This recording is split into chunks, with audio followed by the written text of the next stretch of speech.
Hello, I'm Nick Grenhalgh, and I am a second year foundation marine science student, and this is my project proposal.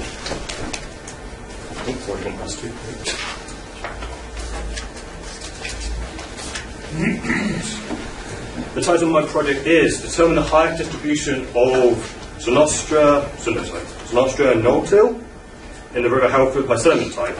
A couple of quick facts about Zonostra are that there are 60 different species globally found, and there's only 3 different species found along the British coastline.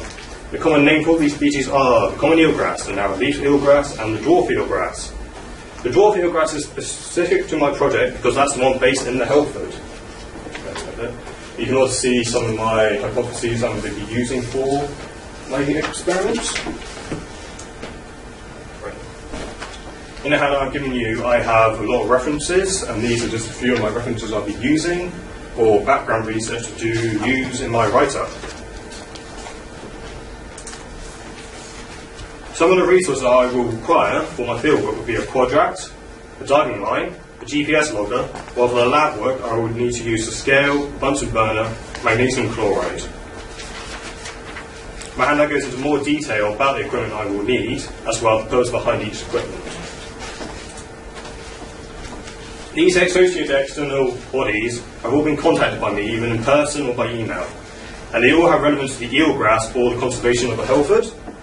An example would be Andrew Stranger, who is on this. I contacted him for Natural England organisation, and he was kind enough to send information about previous studies done in the Halford, along with a map, which is in your handout, showing the distribution of the eelgrass towards the back.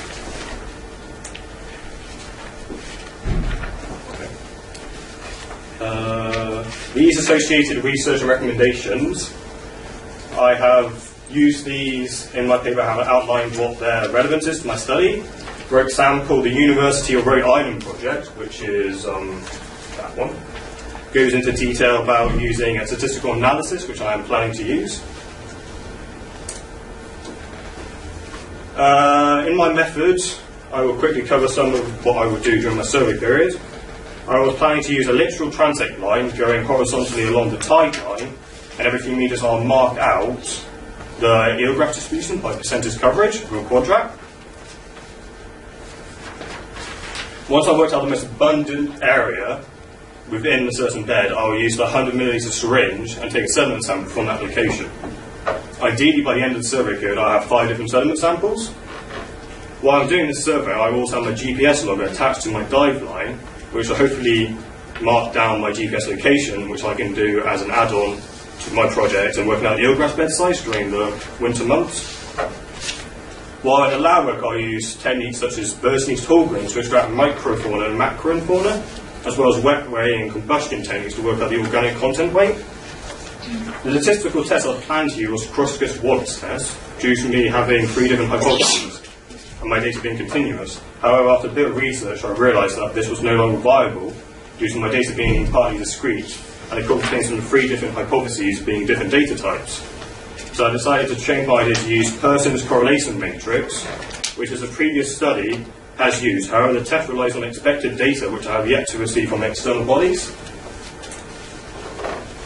With my handout, I have an ethnic review, which includes explaining some of the main problems I will have carrying out my experiment. Due to the eelgrass beds having a lot of legislation for its protection, this is because it's an uncommon habitat, and because of the 1913 wasting disease disaster affecting all the eelgrass beds around the UK. I am currently in contact with the Natural England organisation about legislations and issues surrounding my experiment. Currently, they said there shouldn't be any issues with my experiment. However, they do ask for more updated methodology, so they can explain in more detail if there might be a minor issue. My contingency plan is to do a project on comparing the abiotic and biotic influences which affect Zonostra in the UK. The advantage of having a paper-based project is that you don't run into the same issues as testing or doing fieldwork such as weather or, let's say, safety issues. Some of the information I've already gained in my current project goes into detail about abiotic and biotic influences, so I can use that as a common, general paper for my contingency plan. My schedule and operation is to finish my survey period and sampling period by the 7th of February 2015. During that period, I'll carry out lab experiments and incorporate that into my write-up. I added an extra few weeks in case there are delays due to poor weather or there is issues with illnesses and so on. I've also included an appendix which contains a map from the Natural England organisation showing the location of the eelgrass, as well as a risk assessment covering the health and safety issues which are currently going to delay my project, but I will be discussing it with my supervisor in the next few weeks to try and get my procedures more enhanced and better so I won't have these issues. I also have my Weebly website link, which is currently set up. Here's an enlarged map of the one I've already given you in your handouts, and